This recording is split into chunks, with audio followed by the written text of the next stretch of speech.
Good morning and welcome to Nan McKay's Housing Help Session. My name is Heather Wiedenfeld and I'm a trainer and consultant for Nan McKay. And today we're going to spend some time just talking about the basics of multifamily EIV compliance. So a couple of logistical things just to get out of the way before we start our session. We do encourage your participation in this process. And so there are two different ways that you can submit questions or comments during the session. The first one is to the right of your sort of video streaming screen is a chat box. You're welcome to put a question in there and send it through the chat box, and we will answer that question during the course of the webcast. If you prefer, you could also send an email to that email listed below. It's hwiedenfeld@nanmckay.com. You can email us a question and we'll address it during the session as well. We really encourage your participation in the process. It really helps us to understand sort of where you're getting and how you're retaining the information. So please feel free to send in your questions. We can let those remain anonymous if that makes you feel more comfortable. So with that being said, let's get started. So the first things that we're going to talk about is really the basics of multifamily EIV compliance. And we want to sort of talk about first where it came from, why we're required to use EIV. Then we're going to kind of go into the administrative requirements for EIV, things like the master binders and how we keep our coordinators and users active with access. Then we're going to talk about each individual report that we have to pull out of EIV, how we use it, where we file it, how we are required to notate it, so that hopefully by the end of the session, we have a decent understanding of our expectations, especially from the multifamily arm of HUD, because the penalties for non-compliance with EIV are pretty serious. So first and foremost, EIV is located in HUD's WAS system, the Web Access Secure System that's located on HUD's website. It's sort of their warehouse for how we access HUD-related systems, and EIV lives there along with Trax and a few other systems, FAST and apps and a bunch of those other things. But EIV is the one that we really care about today. And that system is a web-based system that provides employment, unemployment, and Social Security benefit information for our household and each household member that resides in one of the listed programs. So first and foremost, multifamily PBRA, project-based rental assistance, that's what we're here for. But also those folks that live in public housing, or having a housing choice voucher or project-based vouchers through the Public and Indian Housing arm of HUD. Those folks also have access to EIV. However, it's slightly different than what we see in multifamily. But for the most part, we see sort of the same things.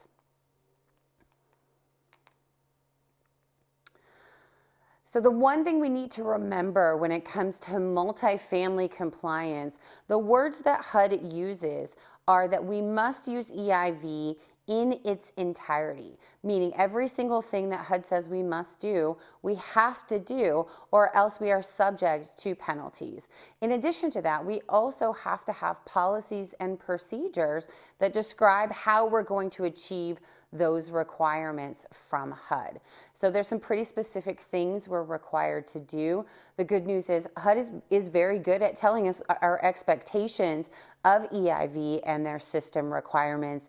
And so we're going to do a good job hopefully getting there, because HUD does a good job telling us what they need. They very clearly say that this has to be the level 1 verification, which means if we have EIV, let's say for Social Security information, that we have to use the information in EIV as long as the tenant or family agrees. And in that situation, we're not required to get additional verification like Social Security benefit letters. As long as their information is in EIV, it is level 1 verification, and we take that and we go with it. And we'll talk about those individual things as we move forward. Now, of course, we don't have EIV available for applicants. They have to actually be in Trax and be verified against the Social Security database in order for us to see income information. The one exception to that is the existing tenant report, which sort of matches applicants to folks currently receiving assistance at the time of their application. And again, we'll talk about that report specifically, but that's the only report that is potentially available for an applicant household. Just one quick pause here to those folks in the audience who are going through rental assistance demonstration conversion. You were public housing before, you're converting to project-based assistance. You had a couple of choices. You could choose project-based vouchers or project-based rental assistance. If you're in this session, hopefully you chose project-based rental assistance, multifamily arm of HUD. And now you have some different EIV, enterprise income verification requirements. So the first thing you have to do if you're a RAD conversion property is terminate your access under the PIH version of EIV. So that's a lot of acronyms, right? So under the Public and Indian Housing version, when you were public housing, you had access in EIV. On the effective date of your new contract through multifamily, HUD requires you to terminate access to that project in that system. So you have to physically go in and remove all of the access to your users and coordinators for those projects. Now, for those of you that are unfamiliar, there is a multifamily version of EIV and a separate public and Indian housing version of that same system. And so while they are very close in nature, we do not see exactly the same things. So you are absolutely allowed to have projects and access in both of those systems at one time, but you have to sort of make sure your access is correct when you're going through RAD conversion. So on that HAP effective date, we're going to terminate that access to public and Indian housing version of EIV. And then HUD gives us 90 days to gain access under the multifamily system of EIV. Now, this process should be fairly quick, and we haven't had a lot of feedback from clients that say they're struggling with this, because in order to close the RAD deals, HUD has to get them up and running in what's called IREMs, which is how HUD tracks all the multifamily projects and how you have to gain access. So there is a lot of steps you have to go through to gain access, but it's not, it doesn't seem to be taking too long, but it needs to be on someone's radar to make sure you have access within that 90-day time frame. So for 90 days from the execution of your HAP contract, you are required to have access in the multifamily module of EIV. And we have seen through some audits and working with some clients, this not happening as quickly as it's supposed to from the client side, and they're still running reports out of the public housing version of EIV and putting them in multifamily files. Please make sure you understand you cannot under any circumstances do this. The reports look slightly different, so you can tell when the report came out of PIH versus multifamily. There's a signature line on the last page on the certification page. If there's a signature and date line, it came from public and Indian housing. If there is no signature and date line, it came from multifamily. That's a really easy way to know where those reports are coming from. So having said all of that, just make sure that you are stop using public and Indian housing version of EIV on the execution of your HAP contract, and that you begin to get access on that day so that you don't miss that 90-day mark. And any files or certifications that you complete in that interim 90 days, make sure that you note the file why those EIV reports are missing, because it's perfectly acceptable to not run EIV reports in that 90-day time frame, but 10 years down the road when somebody's, or 3 years down the road when somebody's auditing that file, you want to make sure you note why they were missing so that you don't get a finding when you shouldn't have. Okay. So where did EIV come from? Why do we use EIV? How come we have to be burdened with this system? So the honest truth is, in 2001, the president had a management agenda for a bunch of different things that they were trying to accomplish. And one of the things that happened was that when they did a review of HUD, they found that HUD had all of these errors in and erroneous payments that were happening in these subsidy-based systems. So the number one thing that HUD was subject to is a task that said you have to figure out a way to reduce errors and false payments and fraudulent improper payments into the system. And so agencies were now required to measure those improper payments, figure out what was happening, and develop corrective actions. And then, of course, HUD wants a measurable result, so we were required to track those results through those programs. And it's both tenant-based assistance and project-based assistance.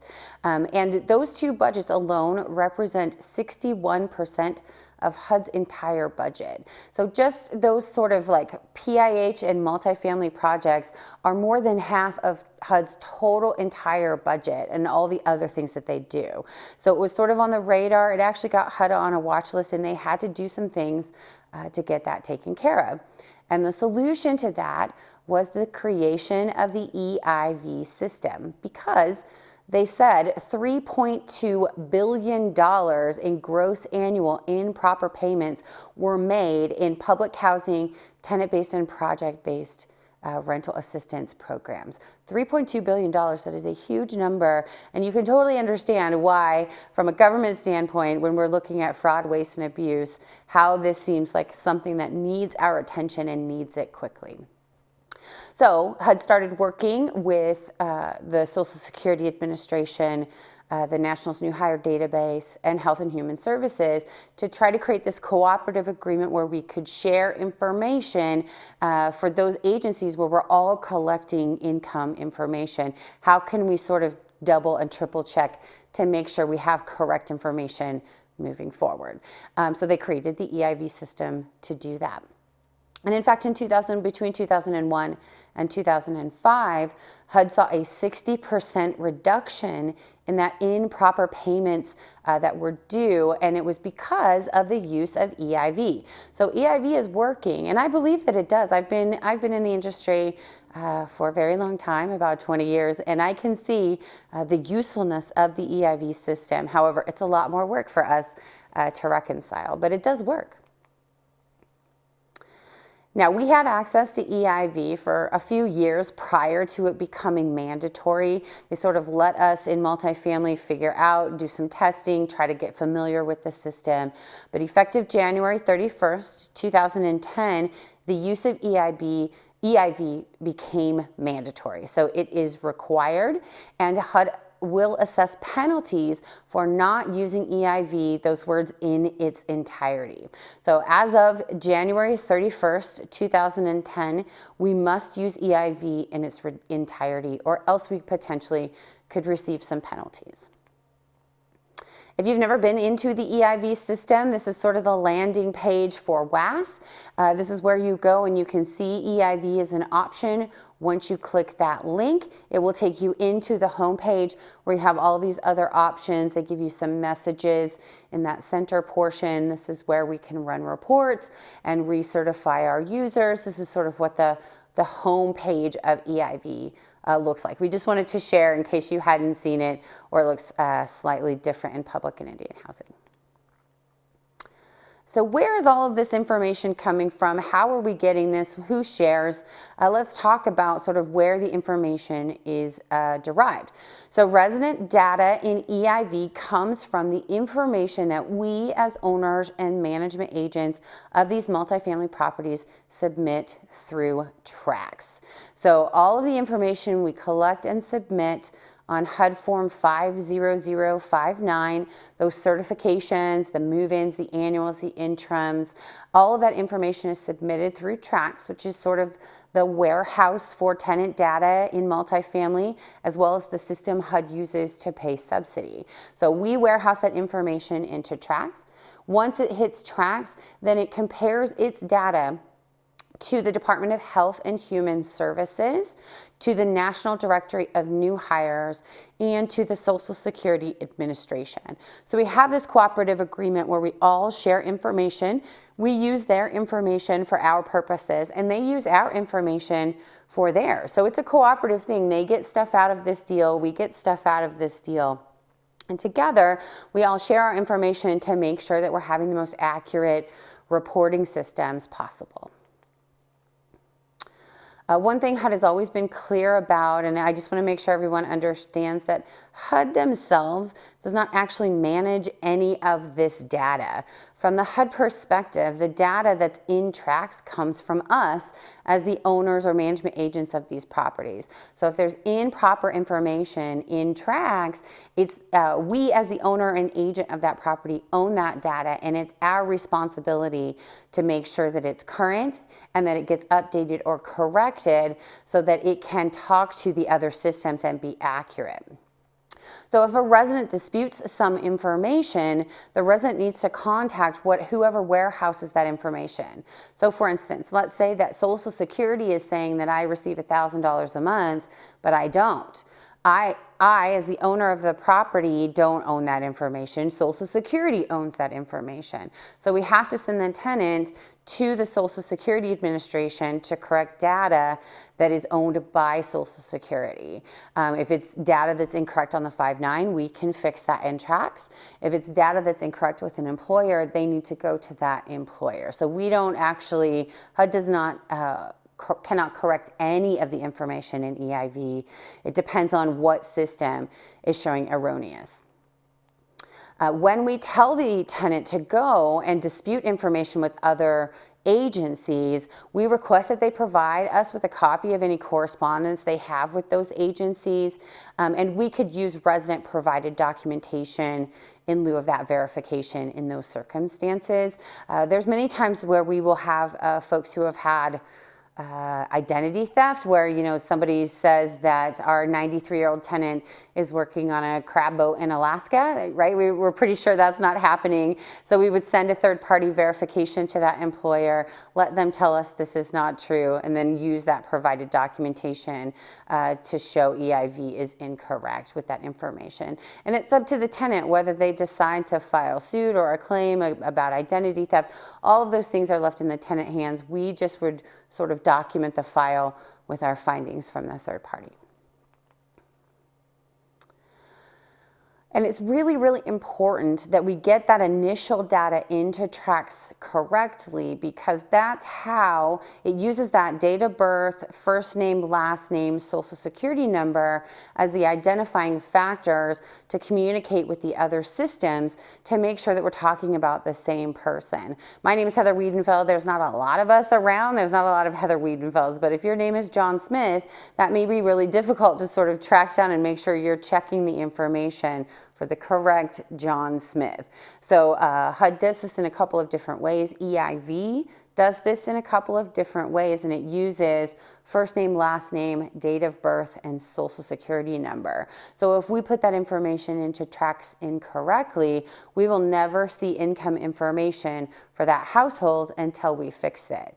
And if you've never been into the exhibits in the back of Chapter 9 of the 4350.3, which is the HUD handbook for the multifamily program, Exhibit 9-1 and 9-2 gives lots of information if you get into a situation where you're trying to resolve errors in the EIV pre-screening process. I'm not going to belabor you with that today, but it's there as a resource if you get yourself into a place where you can't figure out how to correct something that was incorrect in tracks. We'll pause here for any questions. All right, let's talk about just sort of general administration things that come along with EIV. So EIV reports are reviewed as part of all eligibility determinations, so when we're moving somebody in or doing an initial certification, at every annual, at every interim, when we're trying to analyze any discrepancies that were reported, and for compliance monitoring purposes. So when we're moving, when we're doing initial eligibility determinations, we're required to run those reports no later than 90 days post-submission to tracks. At every annual recertification, we run reports. At every interim recertification, we also run those reports. And I just want to make sure everybody understands the interim piece. I have seen so many clients that have asked us to look at files, and they do an excellent job running them at annual and the post 90 days, but don't do them at interim. So make sure you remember it's due at every single recertification, even the interims. So don't forget that. And then just to be clear, when your contract administrator or your HUD representative comes out to do your management and occupancy review, they have access to those EIV systems as well, and they absolutely will use that to help choose files and review income discrepancy resolution when they're doing your management and occupancy review. So I just want to be really clear that they can run reports out of EIV, and they do. It's required as part of their contract with HUD if they're the contract administrator, or their mandates if they are actually HUD that's coming to do your review. So make sure you know that they will be using those reports to choose files and help make sure that you're in compliance with those discrepancy resolution requirements. So in order for us to even look at information in EIV for families and household members, HUD requires us to collect a 9887 and 9887A. So these are the HUD consent forms that are required to be in every file. They must be signed by all household members 18 years of age or older before EIV reports can be reviewed. So this is an issue to make sure that you have these and that they're current in the file, or else you're not using EIV in its entirety and you could get penalized from HUD for one of these reports missing. So for instance, let's say you have somebody who's a household who's lived with you for a couple of years. At their annual, they have a 17-year-old daughter, and sometime during the next 12 months before their next annual recertification is due, that 17-year-old daughter is going to turn 18. The 4350 very clearly says that the fact that that person turns 18 is not a reason that they are required to report to the office. So it's up to us as the owners and management agents of these properties to keep track of that. I like to just do a little Outlook calendar sort of reminder that says Heather's going to turn 18 on this day.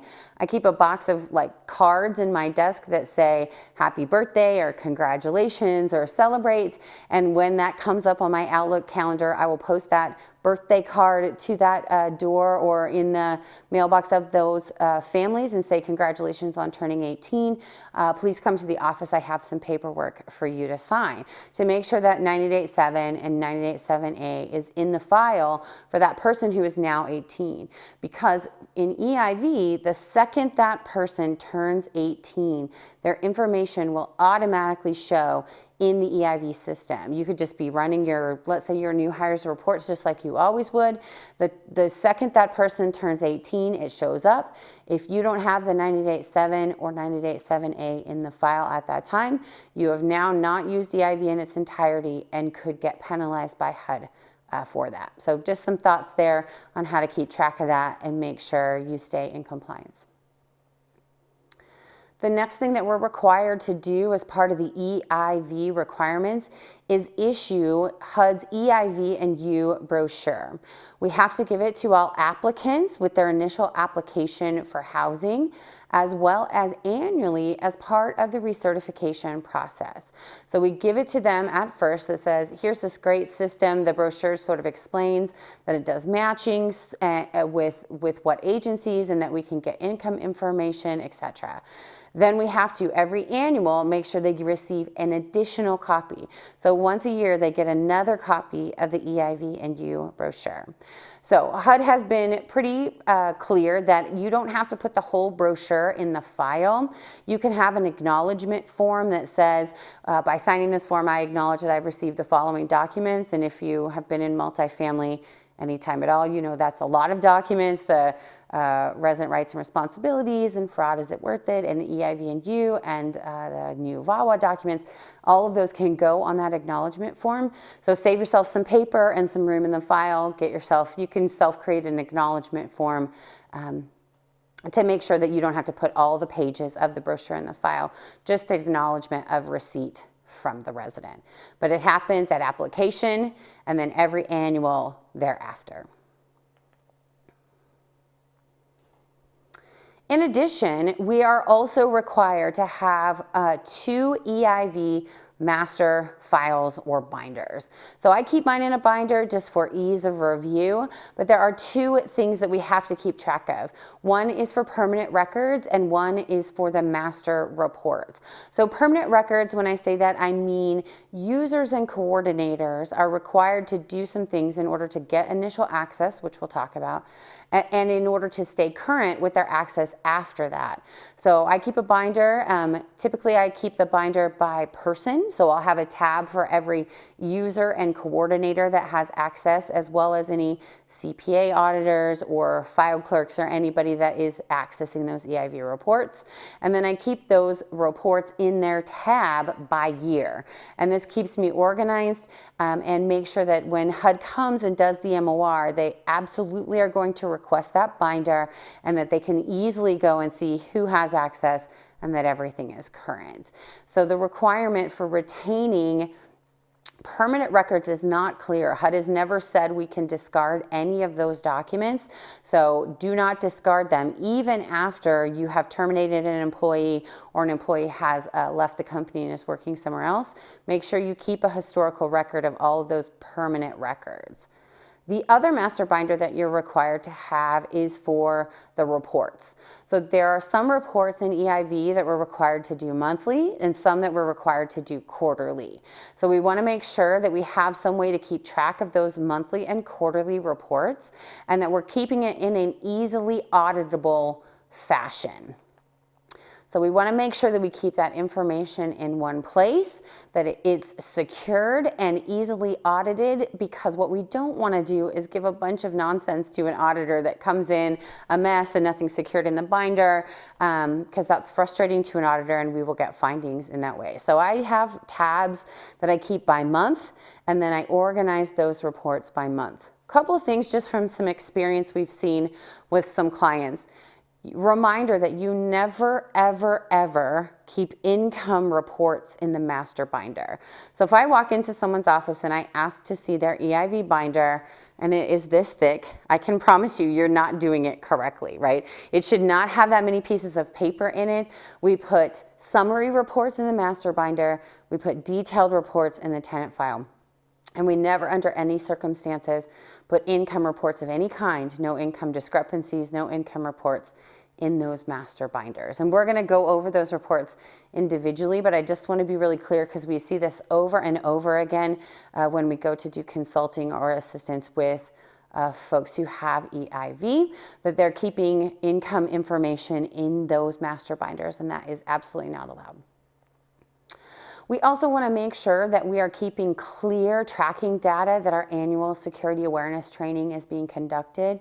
If you haven't done your cyber awareness training, it's time. Go ahead and just make yourself a note. I know it is no fun for those of you who have never taken it. It takes a couple of hours sometimes. You have to go through.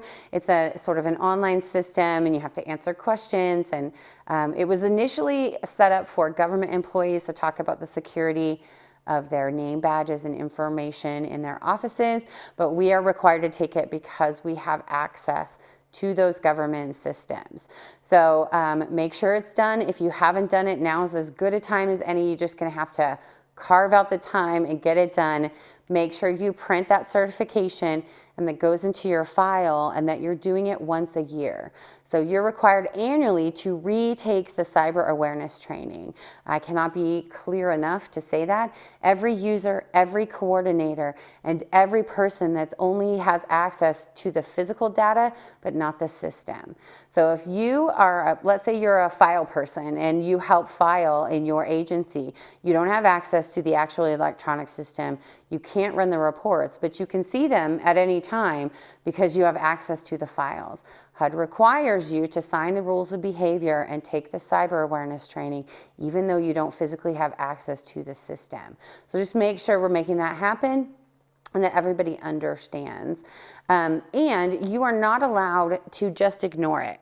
So if something shows up on the reports, you must address it, and you have to note in the master file all actions taken to resolve whatever happens. So let's say you have let's say you have somebody show up on your new hires report. You're fully aware that they just got a job. You're in the process of recertifying them. No additional work needs to be done on your part, but the master binder has to show what actions you took to resolve that issue. And so maybe you always put today's date and who is making the notation. Aware, resident reported on such and such date, new job, IR effective XYZ, be submitted on the following voucher, no additional action taken, love Heather, and that's it, right? So even though you didn't have to do anything else, the master file still has to have those notes in that. So you have to have clear evidence that all of the things that show up on those reports have been investigated and corrected. So EIV master file.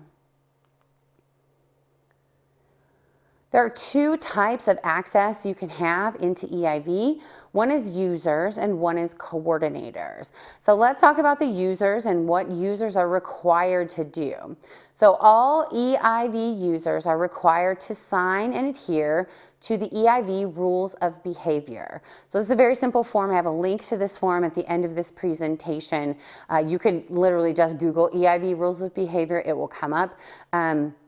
You have to sign it, and it has to be kept in the permanent records file. So how you choose to do that is up to you. I keep it by person. You could keep it by report if you like, if you find that to be easier. But however you do, it needs to be in organized fashion, and make sure that not only the staff with access to the system, but all staff who can view the reports have signed that rules of behavior. And this includes your independent public auditors. So those audits are happening right now. First of the year, you have your CPA firms come in. They're looking at your files as part of their required HUD audit of your financial statements. Those folks also have to sign those rules of behavior. So whoever is helping manage that process, make yourself a note to collect that from your CPA firms. Make a tab, maybe just called iBailey or whoever does your financial audits, so that you can keep those, because that annually will change as well. You very rarely have the same CPAs come in, although sometimes we do. So make sure we're collecting that from anybody who has access to your EIV reports. The other thing that HUD very clearly says is only those folks that need access can have it. So if you don't have a business reason to have access to Creekside Apartments, then you don't get access to Creekside Apartments, even though your company may run it. I worked for a management company that had 80 properties in 8 different states. I was the director of compliance, so I have a business reason to have access to all 80 of those properties. But my site manager in Nevada may not have a business reason to have access to a project in South Dakota. So there has to be some sort of correlation. And maybe the reason is I work at a project right down the block. Whenever Creekside's on vacation, I go and cover for them. That is a valid business reason, even though I don't regularly work on that property, to have continued access. But whatever you do, you need to be prepared to explain to HUD when they get to your property for your management occupancy review why all of these folks have access to these projects. And it's totally fine as long as you have a valid business reason to do that. So then inside the system, of course, we have users and coordinators. The coordinator is really the top of the chain here, right? They're the ones that can assign or remove access to users inside the company.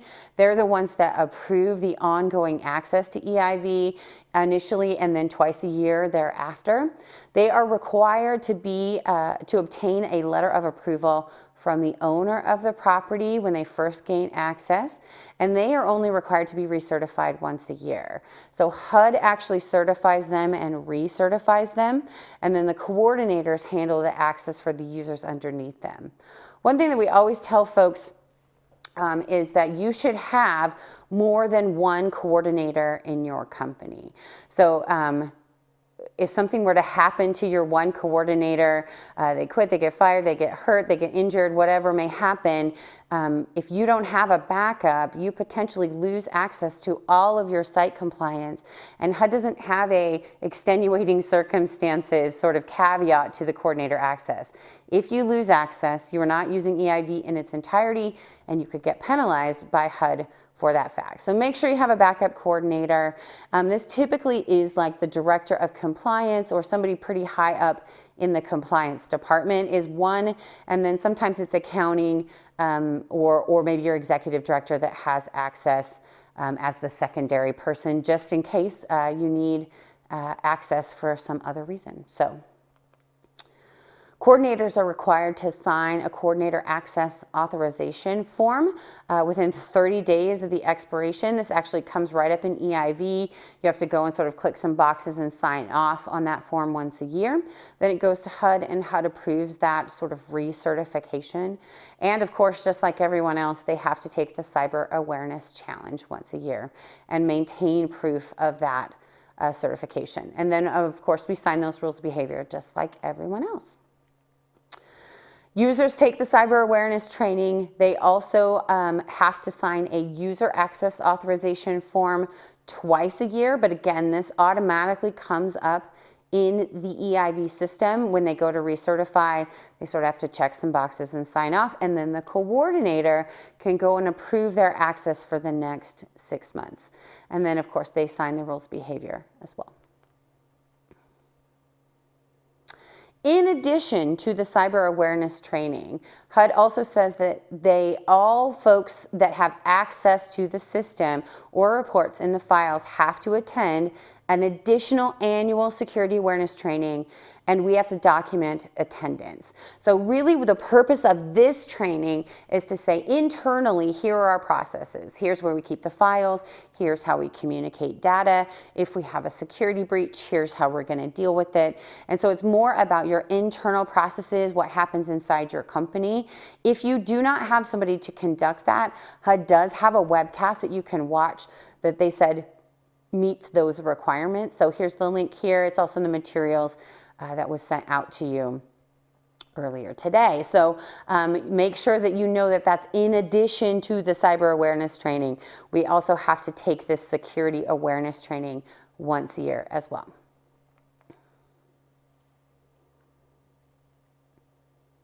Just as a side note, this is not about tracks in any way, but I just wanted to make sure that you understood, because they use the same term, rules of behavior. If you have access to tracks, you're required to sign a separate rules of behavior for access to tracks.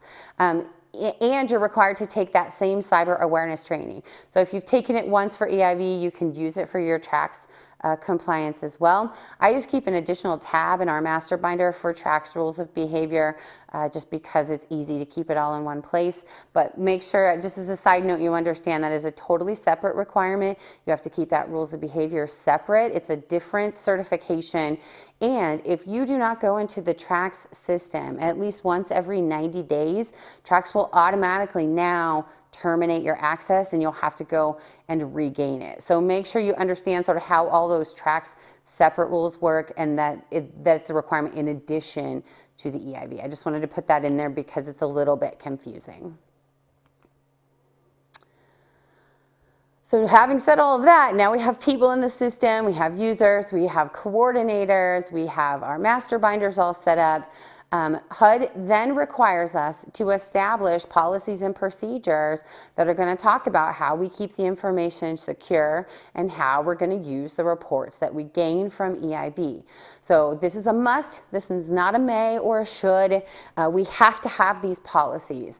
My advice to you is do not reinvent the wheel. You could probably Google search EIV security and use policy, find some examples. There's many companies out there that have model policies, and NAMNK is one of them. We have a model EIV use and security policy that you can purchase, and sort of will help you walk through that process about decision making. But we're not the only ones. There's other folks out there that sell them as well. Make sure, though, that you have them and that they are current and that everybody understands what they say and that you're doing the things that are listed in that security and use policy. So very important, because it absolutely will be reviewed at management occupancy review. There's lots of issues that it has to cover, things like who's authorized to use it, how we're going to handle security breaches, how we're going to destroy data once the record retention requirements have expired. All of those things are in there. There's required and suggested topics in the 4350.3 Chapter 9. It's actually on page Chapter 9-36 through 38. So all the policy and procedure requirements are in the 4350, but feel free to contact us if you're interested in our model policy. We're happy to sort of walk through that as well. But make sure you have one and that it meets all the requirements in those model pages. So I know it keeps saying there's penalties that HUD will assess if you do have findings in EIV, if you are not using EIV, quote, in its entirety. And here are the penalties, and they are fairly significant. So if you do not have access or you're not using EIV in its entirety, the first thing that will happen is if it's discovered in your management and occupancy review, then you will have a finding in that review. So you're going to have a finding you're going to have to respond to. Potentially you're going to have, it will affect your score on your management and occupancy review. That's number one. The second thing, and the most severe, is that HUD will assess a 5% penalty, a decrease in your monthly HAP voucher for the month directly following when the violation was discovered, and each subsequent month until it's corrected or cured. So they're taking 5% of your monthly subsidy payments that month and every month until you get back into compliance with EIV. They'll allow the owner to make that adjustment, but if they don't, HUD will just take it. They'll just take it right out of the top. And I want to pause here and just say that I know that we are all working with like limited resources and we're trying to prioritize and figure out what's the most important thing. And let me just give you my opinion about this. All the other mistakes that we make in multifamily, we have to, if we've charged the tenant too much rent, we have to pay it back. You know, we sort of get a slap on the wrist and don't do that again, and we have to make it right with either the tenant or with the subsidy. But there is no penalty for any of the other mistakes with the exception of EIV. EIV is just a straight penalty that says you did not do what you're going to do.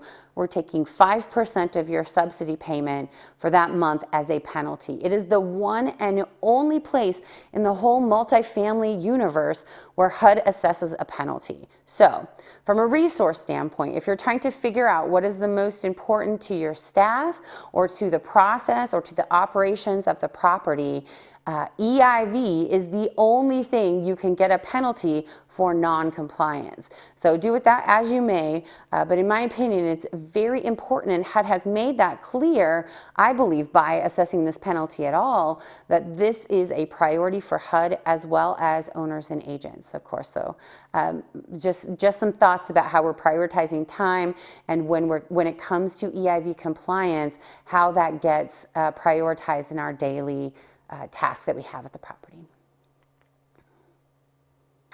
HUD will give you 30 days and only 30 days to cure a violation in EIV. And HUD very clearly says if you don't get it done in 30 days, HUD will flag you in apps. Both the owner and the management agent gets flagged and will stay there until the violation is cured. So what does that mean? What is flagged in apps? That doesn't really sound very scary. But potentially it's very scary. So flagging in apps means that you have been noted as a troubled agency, a problematic owner, or a problematic management agent, and it can affect the other business lines that potentially you have with HUD. So if you have deals in the process of refinancing, HUD will not allow that to happen while there is a flag in apps on your ownership or your management agent in any way. HUD will, in lots of cases, it affects the process of tax credits. If you have other tax credit deals in other states, this is one of the things that you must stay in compliance with in order to move forward with those deals. Potentially, it could make you lose management or ownership of the property if the flag stays too long. It is a very big deal for a lot of reasons. So when this happens, it's significant and owners sort of swiftly react. So let's not get ourselves in a position where we have a flag that we have to get lifted. One other just quick side note about those folks that went through RAD conversion. Remember that EIV in multifamily is different than public and Indian housing. So for instance, in public and Indian housing, you have access to a module in EIV that's about debts owed, who owes other public housing authorities money. We do not have access to that module in multifamily. It doesn't exist. So make sure we stop using that as soon as we convert to PBRA. All right, I think that this is a good time. Well, let me just pause for questions. Are there any questions? Okay.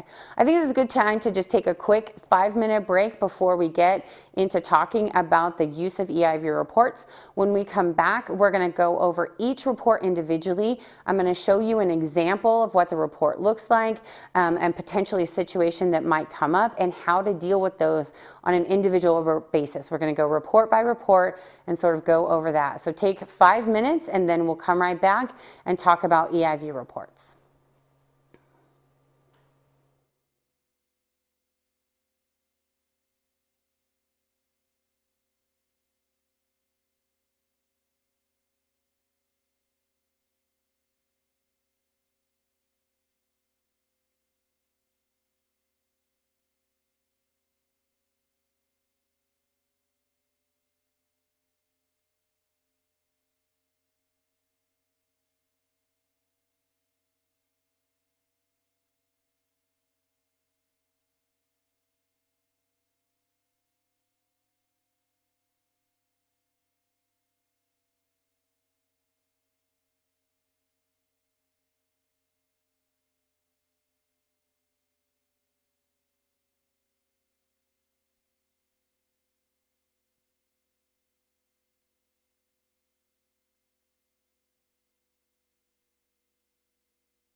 All right, welcome back from your break. I hope everybody had a good 5 minutes to get up and walk around.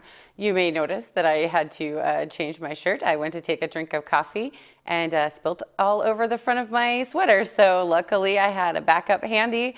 That's the joys of live broadcasting, right? So I just wanted to share so you weren't like, wasn't she wearing something else before? So again, just as a reminder, please feel free to use the chat box, send in questions, email us a question if you have one. We're happy to address any questions that you may have, and that's really helpful for us to make sure we're on the right track with the information we're sharing with you. So without any other questions, we will move on to talk about the EIV reports. So in this section, we're going to talk about each one individually. For your reference, in Chapter 9 of the 4350.3, we're on Revision 1, Change 4 now. There are exhibits that talk about all of these things. So they're wonderful, actually. Exhibit 9-5 in the 4350 is a wonderful tool that HUD has done for the use of multifamily EIV. It actually sort of lays it out in a chart about which reports you're using, when you're supposed to run them, how you're supposed to address issues found on them, even goes down to where you're supposed to describe its use and how you're supposed to store it, whether it's the master binder or the tenant file and all of the things that need to be accompanying those reports. It's wonderful, wonderful. So EIV Chapter 9, Exhibit 9-5, we'll talk about all of the things we're about to talk about here. It lays it out. Actually, so one of the things I like to do for employees when we have them using EIV is I take that Exhibit 9-5 and I laminate it. I punch a couple holes in the top and get one of those sort of metal ring binders and I stick it on their desks so that when they go to try to resolve issues that are found in EIV, it's easily accessible. They can look it up and make sure that they're doing the right things and that they're in compliance with all the little requirements. Because remember, we have to use that in its entirety or else we get those penalties, that 5% of our monthly HAP voucher potentially as the penalty. So here's just sort of a common chart about the reports that we're required to run and the frequency that we're required to run. So you can see that the failed pre-screening and failed verification reports are the only ones that we are required to run on a monthly basis. Now HUD says that you can run the other reports more often if you would like, and maybe if you're a 30-unit property and you're elderly and you don't have a lot going on otherwise, it makes sense for you to run those reports more often. But typically, when HUD says that we can do things less, we generally choose to do them less, right? So we have lots of stuff going on. We're collecting rents and dealing with tenants and applicants and all of that stuff. So I typically stick to the schedule that HUD says. HUD says the other reports are required to run quarterly, so I typically stay with the quarter. If you are, however, going to run reports more often than the minimum requirement, you must, in your EIV use policy, describe how often and when those reports are going to be ran. So make sure that if you do have to address those issues and you're going to do something more than the minimum, that you describe that in your use policy. And if you say you're going to do it, then you must do it. So you can't say we might or we should or we could. You have to do it if you put it in your use policy that says you're going to. So just as a reminder. And those quarterly reports are the deceased tenant, the new hires, and the multiple subsidy. And then, of course, we run that existing tenant search when we're doing applicants. So before folks move into the project at application, we're required to do the existing tenant search. And then as far as the income reports and the income discrepancy reports, we're required to do those 90 days post-submission to tracks at every annual and at every interim. So before we get into the nitty-gritty of that, wanted to talk about the source data, where it comes from, when it's updated, why we see what we see, and I wanted to start with the National Directory of New Hires. So on a monthly basis, by the 20th of each month, The entire tenant base is matched to the NDNH, including new tenants and new hire data. So around the 20th of the month is when they sort of do their match with tracks and they update everything. Then once a quarter, the entire tenant base is matched to the new hires and employment data. So once a quarter, they update that information to make sure that we're staying current. And EIV will display the last 8 actions processed by the National Directory of New Hires and Health and Human Services. But note, it's about, the time frame is about when the employer submitted it to the database, not when the person was actually hired. So for instance, let's say I was hired by Walmart in March, but Walmart did not report that to NDNH until, gosh, sometimes it might be September before it actually hits the database. It's 6 months from September that we'll continue to see that data, not from March when I was actually hired. So just sometimes we see that for a really long time, and that's why. It's about when it hits the database. As far as the Social Security Administration is concerned, they update the entire tenant base on a quarterly basis, and then once a month, they do an initial match to make sure that the recertifications in process in that quarter have been updated and show current. So, for example, let's say you have recertifications that are due April, May, June, and July. Recerts are refreshed in EIV in January, April, July, and October. So it sort of refreshes as those things are happening so that when you're running current information, Social Security is reflecting the most recent changes.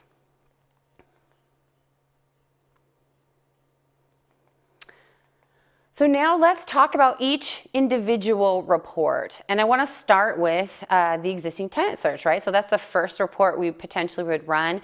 We run this at the time of application. So HUD's words are prior to move-in. So we want to make sure that the existing tenant search is not dated the same date the tenant household is moving into the property. If it is, you potentially would have a finding on your management and occupancy review and could lose 5% of your monthly HAP voucher for that small of an error. So we don't want that. So let's make sure we're doing that sometime during the application process.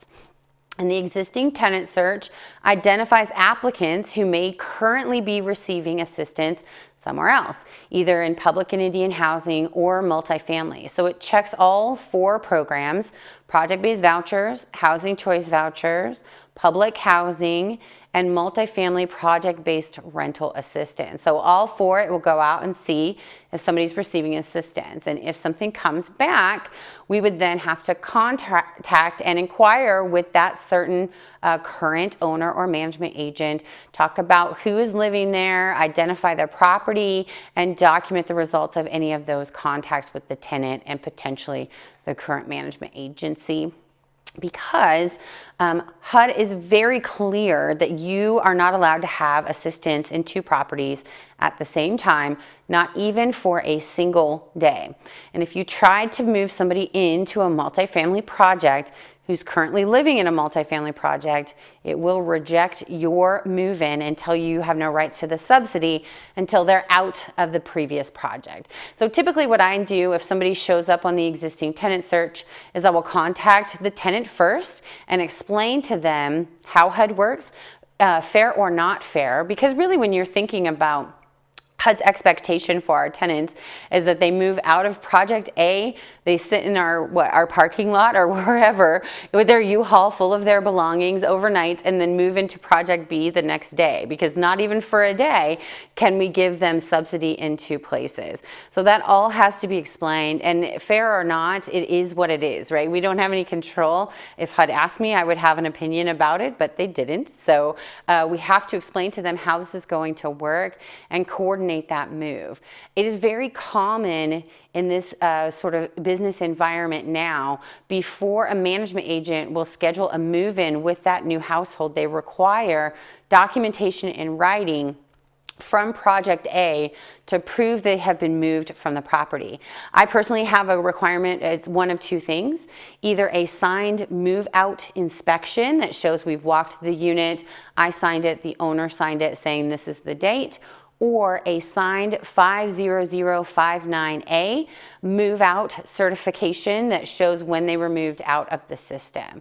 One of those two things I will accept, and then we will do the move in, because anybody who's ever been in a position that had double subsidy, it's a huge pain to sort of terminate them and then do an initial certification to get them back in, and what do you charge them during the time they've lived at the property. It's just a whole bunch of issues that can be avoided if we're doing the existing tenant search like we should be, and communicating with the tenant as appropriate, and potentially the other owner of the property.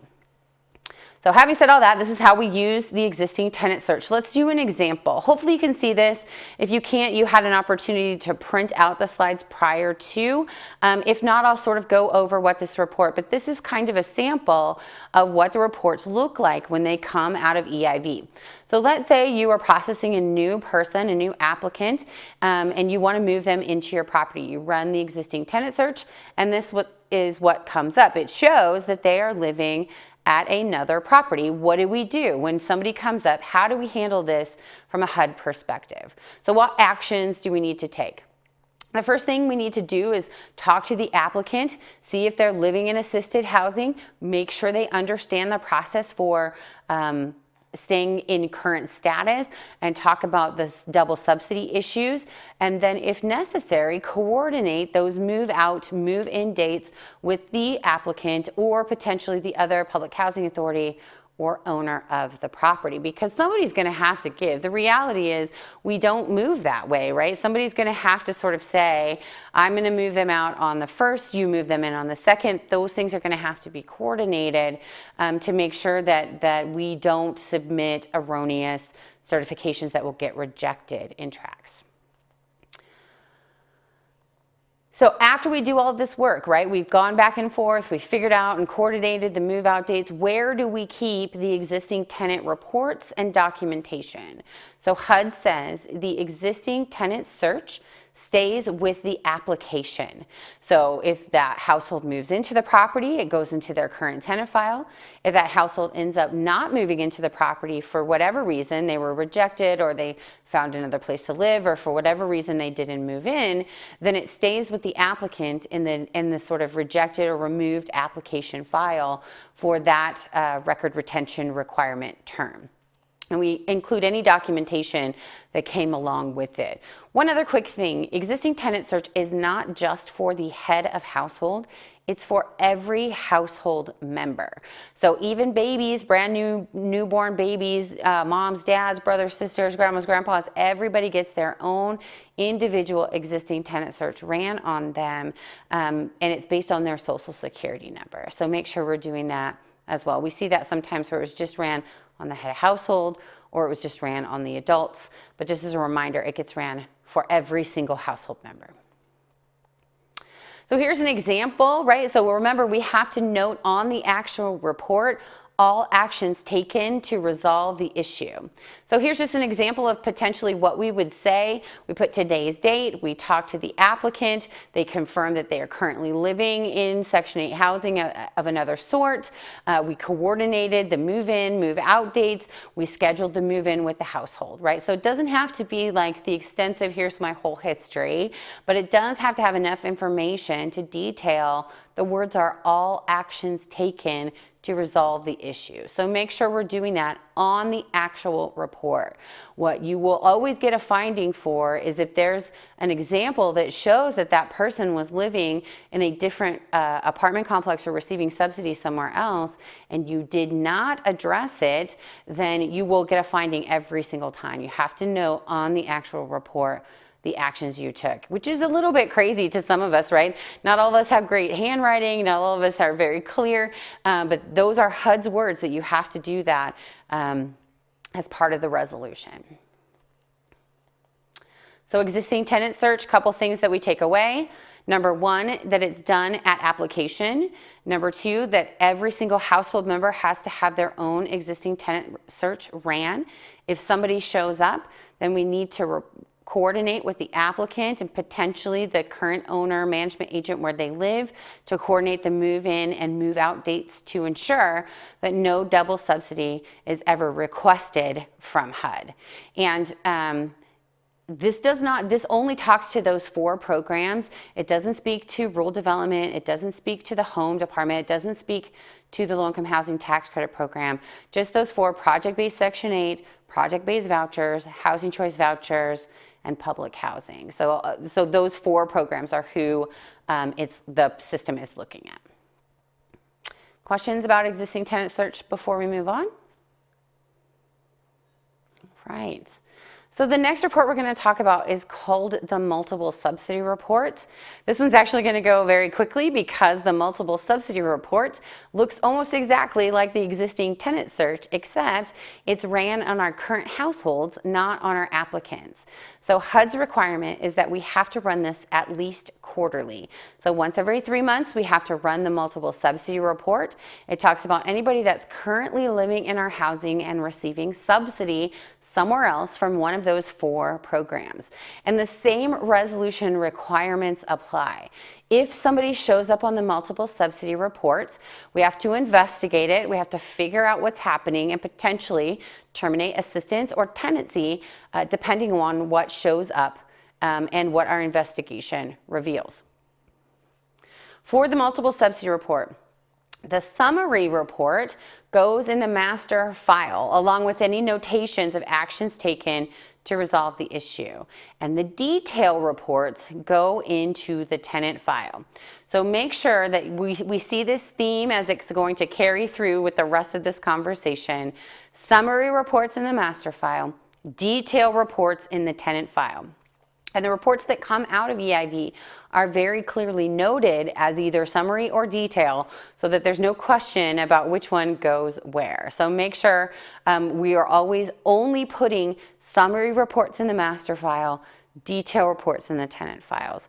And I know that this seems like a silly thing to belabor, but we see this time and time again when we go and do reviews of properties that they're putting sort of the whole kit and caboodle into the master binder, and that's just not what's required. Only the summary report in the master binder, then detail reports in the tenant file. All right, so let's look at an example of a multiple subsidy report. This is actually an example of a project I had. This is truly what happened. You can see that this person is showed multiple subsidy, but if you look at the contract numbers, it's the same contract number, which means that this person was showing as receiving multiple subsidy in the same property, living in 2 units in 1 property. So what happened here? What do we do? What actions are we required to take? So first and foremost, we have to look at it and figure out the reason for the change in unit number for the head of household and make sure that this tenant is not listed on 2 separate 50059s at the same time. We would need to call the tenant in if it requires discussion with that household and make sure we note on the actual report all actions taken to resolve this issue. In this particular circumstance, we had a household who bifurcated. We had a married household who was a husband and wife. They were separating and he requested his own apartment. He went on the wait list, he came to the top, he received his own apartment, and he moved on the 15th of the month. So the HUD rule says that move-ins can happen mid-month on the 15th, but that interims are only effective the 1st of the month. So we had to move him out of the household and into his new household, a move-in on the 15th of the month. But the program does not allow us to take him out of the household on the 15th. We have to wait till the 1st of the following month. So he moved out on, let's say, February 15th. We couldn't do the interim taking him out of the household until March 1st. So we showed in both households at the same time. Is that acceptable? Yes, it is. Those are the rules of the multifamily program, and we just had to document that multiple subsidy report with those actions taken to make sure we explained why he was receiving subsidy in 2 households at the same time. It's totally acceptable within the program regulations, and we documented on the report all of those things. We kept the summary multiple subsidy report in the master binder, and we kept the detail reports in the tenant file, and we included any documentation that we collected in the tenant file as well. So we just make notes in the master binder, and all that detail goes into the tenant file. So the notes look something like this. We put today's date, reviewed the tenant file, here's what we found. They did a transfer, the interim had to be effective, this is how we dealt with it, the end, right? So it doesn't need to be any more detailed than this, but just enough information to sort of explain to HUD what happened. And then if they want all the little nitty-gritty details, they can go and pull the tenant file, and all that documentation will be in there. But the point of the master binder is to hopefully ensure that HUD has confidence in us that we are dealing with these appropriately so that they don't go and pull the tenant file, because the more information they have, the more potential we have for findings. So that's multiple subsidy report. We run it once a quarter. Usually these days we don't have a lot of stuff showing up. When EIV first became mandatory, we had some stuff to resolve, but it's pretty rare now that I actually see stuff on these reports, but if you do, this is how you deal with it. Multiple subsidy. So the next report we want to talk about is the failed pre-screening report. So the failed pre-screening and failed verification reports are how we can do the computer matching in the program in total. So if we don't do this, if the computer can't match with Social Security, then no income information will show up in EIV and the system doesn't work. I used to work for a contract administrator before I started working for Nan McKay. And when I worked for that contract administrator, we would get calls from our HUD representatives with questions if somebody were showing up on these pre-screening reports. It is one of the metrics that HUD is measured by on their success of curing these improper payments, and they pay a lot of attention to these reports. So I cannot stress enough how important it is, if you have somebody show up on one of these reports, that you resolve it as quickly as possible. And it happens. I call them fat finger errors, right? You're typing somebody's Social Security number in, you hit a 6 when you should have hit a 9, and now the information doesn't match. It's going to happen. We're human beings. But if somebody does show up on these reports, you need to, as soon as you see it, correct it and submit that information to Trax. My advice is, do not even wait for the next HAP voucher request. Just send that one certification separately to get it into Trax and get Trax updated so that it comes off of those reports. So it talks, this report identifies missing or invalid personal identifiers, meaning the last name, first name, date of birth, or Social Security number that is cross-referenced from Trax into the Social Security Administration database. So they update this once a month to make sure that it has the most accurate data possible. And we only have 30 days to submit it to Trax once we find that there's an error in here. That's why I'm saying you should just get right on it, get it corrected, and get it resubmitted to HUD.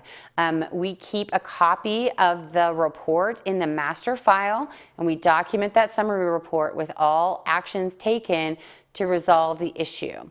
And that report will include exempted tenants. It'll document master file reports that they are also exempt. When we say exempt, we mean ineligible non-citizens, those folks that are not claiming eligible status. They will show typically on here until you get them a Trax ID assigned. So sometimes we have to explain that, but we need to address that in the master binder to make sure that we're not just assuming and letting it go.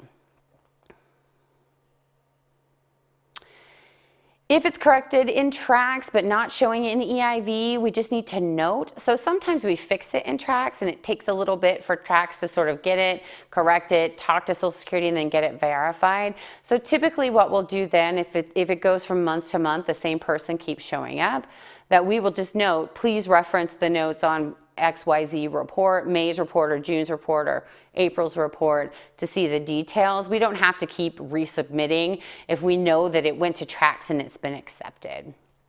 And of course, we retain this report in the master file.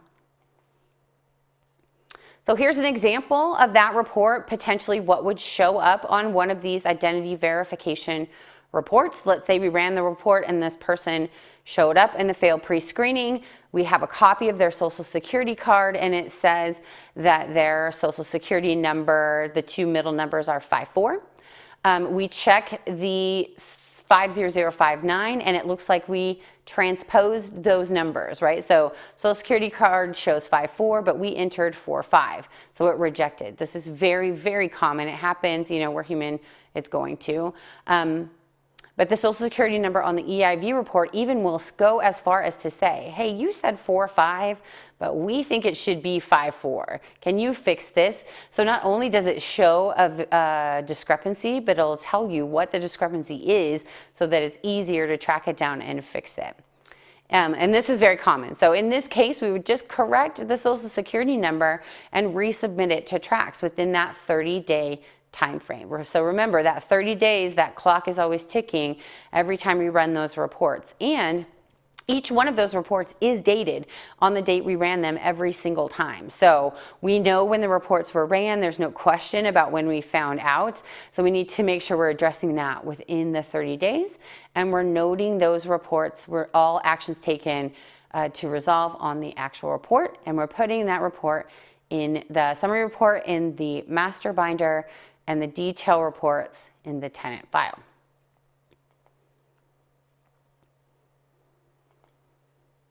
So here's an example of what those notes potentially would look like. Of course, we use the date, and then we compare the Social Security card to the entry. We found we had a transposition. We corrected it and resubmitted it on the March voucher. Love, Heather, and that's it. Nothing more detailed than that. We don't have to get crazy, but we do have to explain what we did, how we fixed it, and what voucher we submitted on to correct.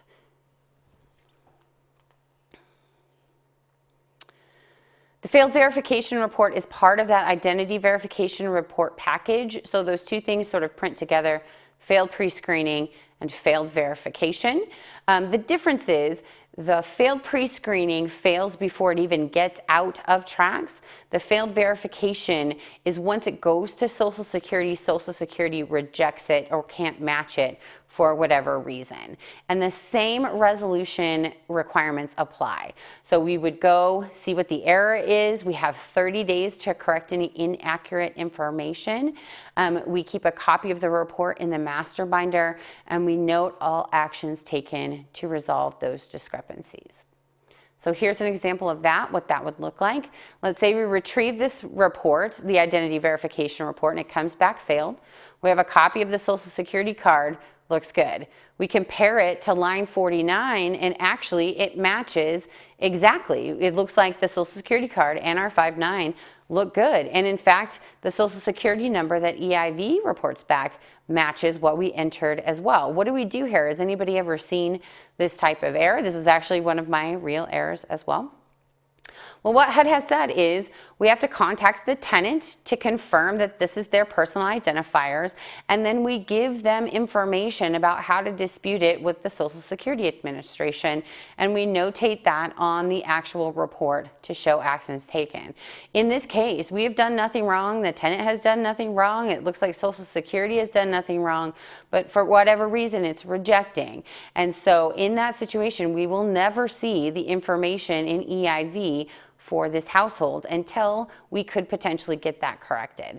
So this actually happened to me, and I called the tenant in. I gave her the information. She was an elderly tenant actually, and so she went down to the Social Security office, and she was told that the Social Security Administration has like 6 different databases that they work out of, and it was probably correct in 5, but it was trying to match to the 6th one, and it had an error, and that's why it was rejecting, and they fixed it for her. And I just thought that story was amazing, because sometimes we always think HUD is dysfunctional, but oh my goodness, can you imagine 6 different databases you're trying to pull information from? So anyway, that's how we got that one resolved eventually.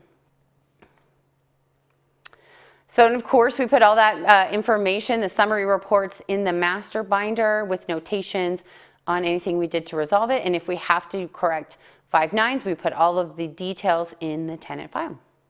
So identity verification reports, very important to HUD, the reports that we are required to run monthly. So failed pre-screening, failed verification, we're required to run on a monthly basis. So this has to be done every single month.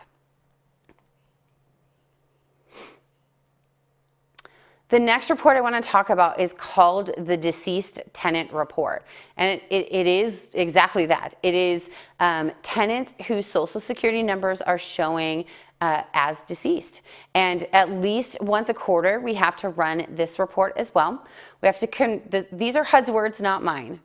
So HUD says we have to confirm in writing with the tenant or next of kin or a contact person whether or not they are actually deceased.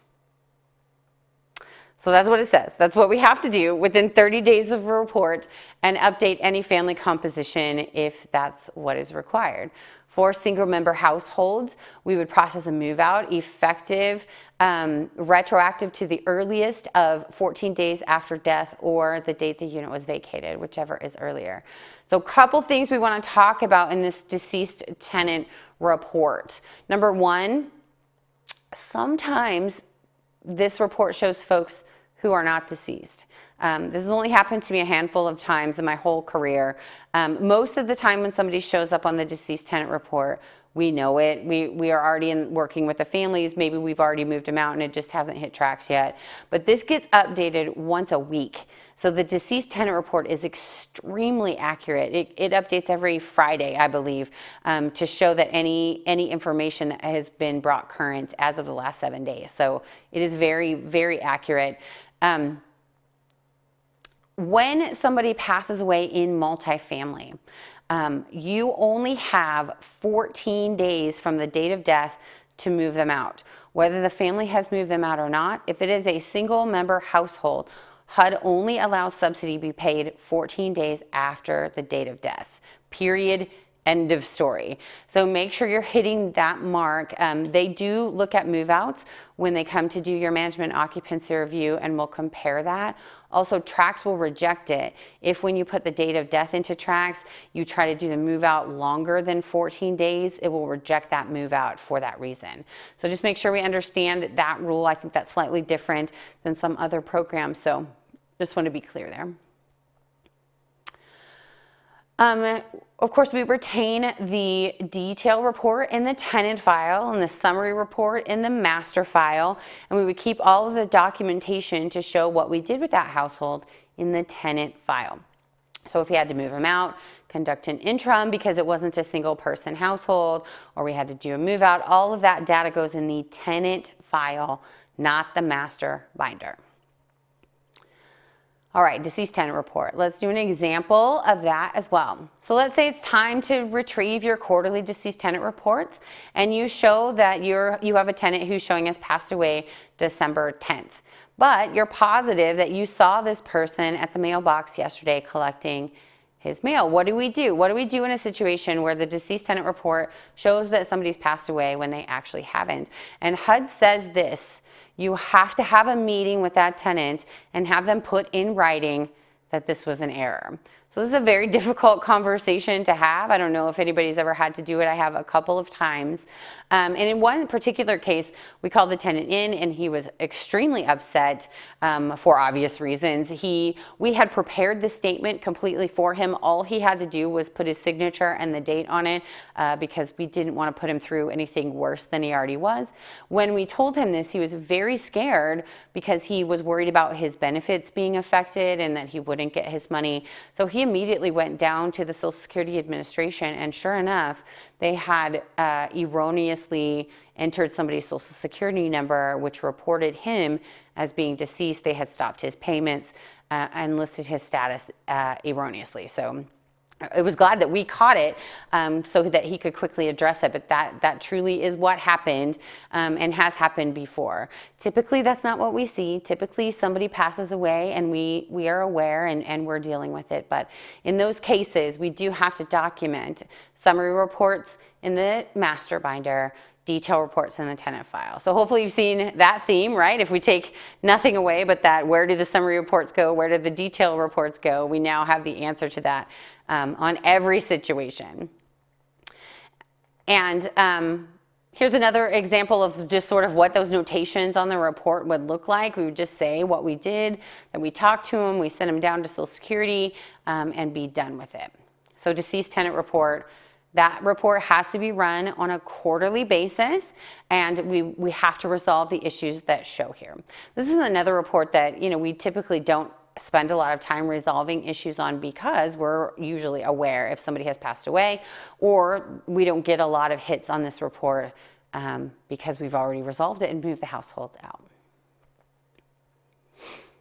All right, let's talk about the new hires report. So this is the one that we spend the most time, the one quarterly report that we spend the most time resolving issues on. The new hires report identifies tenants who have been employed within the last 6 months, and they update this report once a month. And at least quarterly, we're required to run this report, contact the tenant, confirm their employment, and we have to do this through third-party verification. So HUD has been very clear that we cannot just ignore folks on the new hires report. If somebody shows up here, we must send a third-party verification to the employer that is listed. It's not a may or a should or a could. We must every single time. Now, sometimes we've already done it, right? So somebody gets a new job, they came in, they reported, we're in the process of doing their interim, maybe it's already done and submitted to tracks, but it still hasn't matched. That's totally fine. We don't have to do it again, but every single person that shows on the new hires report has to have a third-party verification sent to that person. So what we do to sort of analyze this report and resolve those issues is we go household by household, report by report. Let's say that it shows that I'm working at Home Depot. You're totally aware, I've reported it, you're in the process of certifying. You would note on the actual report all of that information. She reported, we're in the process, an interim submitted on this voucher, love Heather, whatever that may be. But let's say that you get to a household and it says they're working at Lowe's and you had no idea. Nobody's told you the hire date was a month or two ago. In that situation, we would send a 10-day letter. That 10-day letter that says, we've been made aware that you have a change in household income. You have 10 days to come and report, or else you're going to be paying market rent, which is X. If you don't have a copy of a 10-day letter or you don't have a sample, you can email me at that email address that we've been putting up to send questions. I have one I'm happy to share with you so that you can get those folks in and report. What you cannot do is ignore folks that show up on the new hires report. You have to address them, you have to send them a letter, and you have to do a third-party verification to ensure that we're addressing all of those issues. Now, if you have an elderly property, this is pretty minimal amount of work, but if you have a family property and you have a lot of units, this could be a massive amount of work. So make sure that you have staff time, that they understand how to resolve these issues, and that you cannot just run the reports and put them in the file and meet your requirement. If you get a management and occupancy review and they open the master binder and see that there's a new hires report and no notations, you potentially are going to lose 5% to your monthly HAP voucher. That's a big finding. And I actually think out of all of the things that EIV does, this is the most helpful to us. We do not get, 2 or 3 years down the road without knowing somebody's working, because it shows up on the new hires report and we can identify it in the first 6 months. It's great. I love the new hires report, as cumbersome sometimes as it can be. I do find it to be very helpful. So we would show this. If the tenant doesn't dispute the information, we third-party verify it, we create interims, we potentially sign repayment agreements. If they do, however, dispute it, we still have to go to the third party, we still have to do verifications, and we would document all of that in the actual tenant file. So the summary reports go in the master binder, detail reports in each individual tenant file, and we would just address that like we would any other sort of interim change of income. So here's another scenario. Let's say that we pull the new hires report. Our tenant comes up as working. She's not come to the office to report her new job.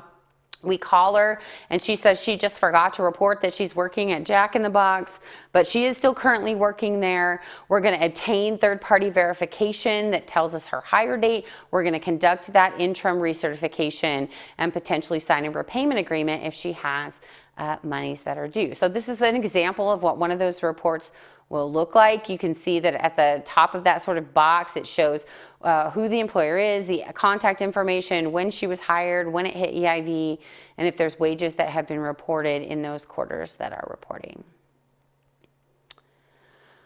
And we would note that report with these notations, right? She came in to talk about it. She said she forgot. We got the third party back. We did an IR. We signed a repayment agreement. So just simple bullet point notes that we note on the actual new hires report, our actions taken to resolve her issues. And then we put all that documentation in her tenant file. So just like any other interim action. And of course, summary reports in the master binder, detail reports in the tenant file. New hires reports. Any questions on any of these reports to date? Okay. So the next report I want to talk about is called the no income report, and it's no income reported on the 50059. It talks about folks that are claiming true zero income, and we are only required to pull this as identified in our policies and procedures. So I want to be clear about this report. There is no requirement from HUD to ever run this report.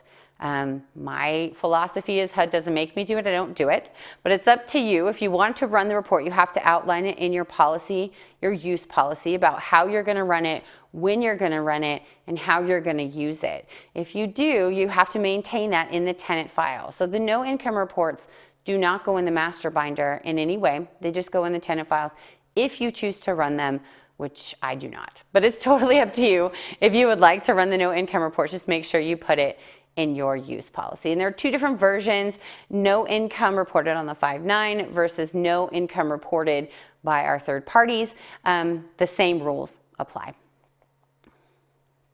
Here's an example of what it would look like and how to resolve that. You decide how often you're going to run it. You decide how you're going to address things. You decide sort of all of those information bullet points. So do as you wish, really. All right, here's what we all came here for, right? The big ones. We're going to talk about the final reports that we're going to talk about are the income reports. Both the income report and the income discrepancy reports. These are the ones where we kind of spend a lot of time. These are the ones where we have to run them 90 days post-submission to tracks. We have to run them at every annual and at every interim recertification. So remember, income discrepancy reports, income reports, they never ever go in the master binder. So we will never see these in the master file in those monthly tabs. These only go in the tenant files, and they're only ran at those recertification times. HUD very clearly says you cannot just run them whenever you want. Even if your tenant comes and picks up their utility allowance check in their McDonald's uniform, I think Heather's working at McDonald's, you cannot run that report at that time. You can send her a 10-day letter that says, it seems like you've got income you haven't reported. You have 10 days to come and report, or else we're taking you to market rent. But you can't just run EIV at that time. You have to do it only at annual, interim, 90 days post-submission to tracks. And the income discrepancies only show if there's a difference of $2,400 a year or more in wages, unemployment, or Social Security payments that have not been reported to tracks during the POI, which means period of income. So it will pull the reports and compare a period of income to the certification effective during that time. And if there's a discrepancy, it will throw an income discrepancy report. It uses that $2,400 mark because in multifamily, we are required to do recertifications for increases in income of $200 or more a month, which is a $2,400 a year mark. So it sort of chose that mark and said anything less than that, we're not going to deal with, but anything more, we should have done a recertification and we need to talk about it. So it's mandatory annual, it's mandatory at interim. And it can be used at other times as indicated in your policies and procedures, but it can't just be used at random. Remember that. Don't just use it whenever you feel like it. Make sure we have a policy that says. We do have to print the report at the same time that the income report is printed, and discrepancies have to be resolved within 30 days. So again, if something shows up on the income discrepancy report, we cannot just ignore it. We have to address it. We have to do a third-party verification. If it comes back that we need to conduct an interim or a correction to a previous certification, that has to be done. We have to document the tenant file with all of those actions, including third-party verifications, repayment agreements, those corrected certifications, and it has to be documented whether the resolution, or I'm sorry, whether the discrepancy was valid or invalid. So we cannot just ignore it. Even though it says Mabel, who's 95 years old, she's working on a crab boat in Alaska, we know that's not true. We still have to investigate it and address it in the tenant file. So make sure that we're taking those steps. And sometimes it's just that the period of income is being compared to the wrong certification. They've had a change, a raise, or a demotion in their jobs. And I mean, there's all kinds of valid reasons why we've already got third-party verification, but all of that has to be addressed. You cannot just ignore it. You can't leave the report blank. Make sure that we're noting on the actual report all of our actions taken to resolve those discrepancies. I put these in here because I wanted to sort of talk about HUD's feedback and how we're supposed to be addressing that. I took these sort of FAQs from the 2008 webcast that they did. It's been a while since HUD has addressed EIV, if you can't tell. But I thought these were useful questions that were asked and answered by HUD. One was the period of income formula. How is that calculated? And HUD's response that it is the 12-month period starting 15 months prior to the family's annual recertification date and ending 3 months prior to the family's next recertification date. So it sort of compares 3 months before their period to make sure that it's correct, and that we must only consider benefit and wage related amounts received during that period of income. So if you've ever ran the 90-day post-submission to TRACS reports, if an income discrepancy shows up on those reports, it will always be a period of income that was prior to the tenant living in the property. We are not required to resolve issues that happened before they lived in our property, but we cannot just ignore the income discrepancy. So how we deal with that is we put today's date and we say period of income is prior to move-in, no actions taken, love Heather, and we're done, right? So we have to say we compared the period of income to the certification. They didn't live here when they were making this money. They now live here, and we'll address it later. Peace out, right? So that's all we have to do in those situations, but we can't just ignore it. Make sure we're making those notes in those cases where income discrepancies are showing on those 90-day reports. The other thing that they said is if the owner has made several attempts to verify EIV data, however, you're not successful, the owner should request the tenant come to the office, certify that that information is not valid, and be done with it. So I do appreciate this from HUD because sometimes it feels like they want us to be Sherlock Holmes, right? Like investigating. We are not Sherlock Holmes. We are landlords and management agents, and I appreciate HUD's feedback and confirmation that we don't have to just keep trying and keep trying and keep trying. If we cannot get a response from the third party, we have to call the tenant in and they can self-certify to the accuracy, and then we can close that chapter in our lives. We do not have to keep going and going and going. So I can appreciate HUD's response there, and thankful that they understand the work that we're doing, and sometimes we just can't get people to respond. So let's do an example of that income discrepancy report. Let's say we pull the report and it shows that the tenant moved in 10/11/2010. In this case, we can see, right? Let's look at that period of income. It's sort of in the middle of that page. It says like period of income discrepancy analysis, and it says 7/11/2009 through 7/10/2010, but we know that the person didn't even move into the property until October of 2010. So all we have to do is note on the actual report the tenant didn't live here during the period of income, no actions taken.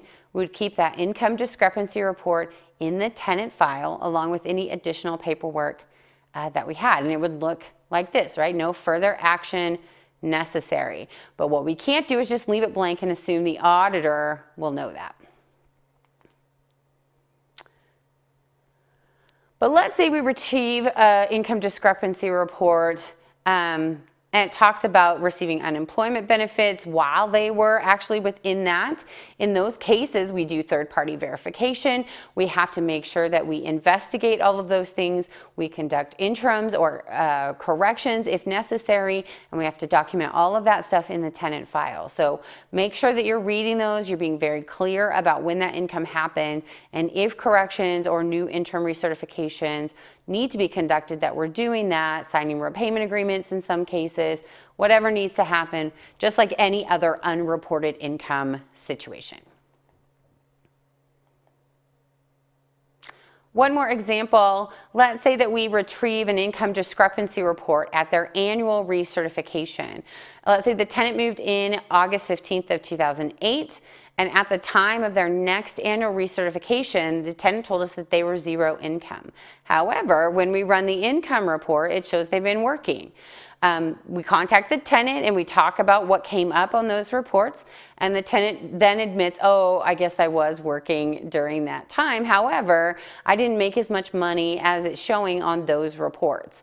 Either way, whether the tenant agrees or disagrees, we have to collect additional information. What HUD is very clear about is they say that you cannot, under any circumstances, use the income reported in EIV for employment as verification of that income. You can use EIV as verification of employment at that job, but then we either have to do third-party verification or collect pay stubs or other sort of documentation, the work number from the tenant to verify the income from that job. So there's a line of delineation that HUD makes between you have to use it for verification that they work there, but can't use it for verification of the money they made while they're there, because the information in EIV is sometimes 6 or 8 months old, and we're looking for current information, current circumstances when we're trying to calculate a tenant's rent. We have to go through that whole investigation just like we would with any other unreported income situation. We obtain third-party verifications and we conduct interim recertifications when necessary. So income discrepancy reports.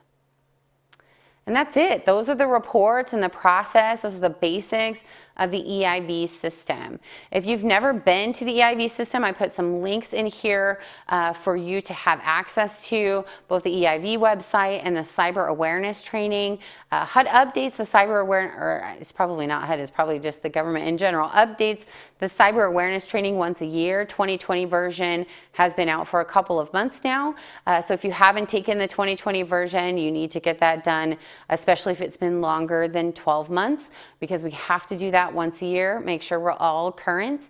Also, I put some resources to the RIP website where you can get some EIV information, the most recent EIV notices, and the questions and answers about the system.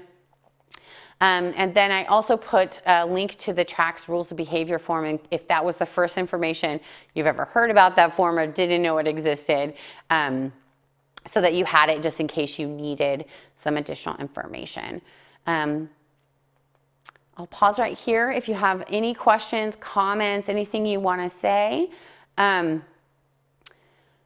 think we do have a question, so we're just going to look at that and make sure we address it before. One thing I want to make sure that we take away from sort of this whole how we address the reports section, a couple of things. You can, for the reports that you're required to run quarterly, HUD does not decide in what quarter that is done. And so particularly if you're a large management company or you have a large property, you can split the reports up. So there are 3 reports that you have to run in a quarter: deceased tenant, multiple subsidy, and new hire. So you can set your process up to say, I'm going to run the new hires report in January, then I'm going to run the multiple subsidy in February, then I'm going to run the deceased tenant in March, and then I'm going to start over in April. I'm going to run the new hires again. So you can split them up. You don't have to run all 3 reports in the same month. You can split them in the quarter to ease your workflow. Maybe if you're a small property though, it's easy to run them all together. And in that case, you can do that as well. You're going to tell HUD how you're going to do that in your security and use policy. So make sure you're splitting those up. And I think we're ready for the question. So we had a question, and the question is there a way to pull reports from past months to make sure we are compliant? And unfortunately, the answer is no.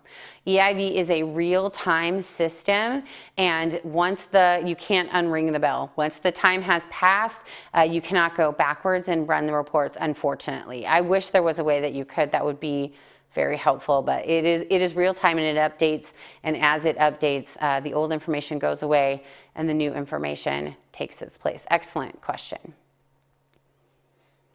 All right, the other thing I want to sort of be clear about is you need to take a look at a few things, right? So your to-do list should take away, you need to look at your permanent records file and make sure that you're only, in the binder, you should have only the information for your current people who have access, current users, current coordinators.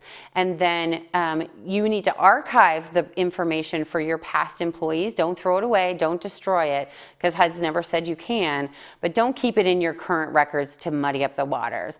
The other thing is you need to look at your master binder. If it's this thick, you are not doing it right. After all this discussion, what we know is that the summary reports go in the master binder and the detail reports in the tenant file. So we should not, even if you have huge properties with lots and lots of units, we should not have huge binders. Most of that should probably be in the tenant files, not the master binder. Make sure that we're noting on those reports all action taken to resolve the issues, and that we're putting all that documentation into the tenant files. So summary reports in the master binder, detail reports in the tenant file. I'll pause one more time just for questions. All right. Well, thank you so much for attending. You guys have my email address if you need it. It was on that slide prior to, but it's hwiedenfeld@nanmckay.com. Please feel free to email me even after the session is over. I'm happy to share any information that I have or assist you through the process if you're just getting your feet underneath you in relation to compliance with multifamily EIV. I hope you like the new format. We would love to hear your feedback one way or the other. And hopefully we'll see you soon at a next housing help session with Nan McKay. Thanks.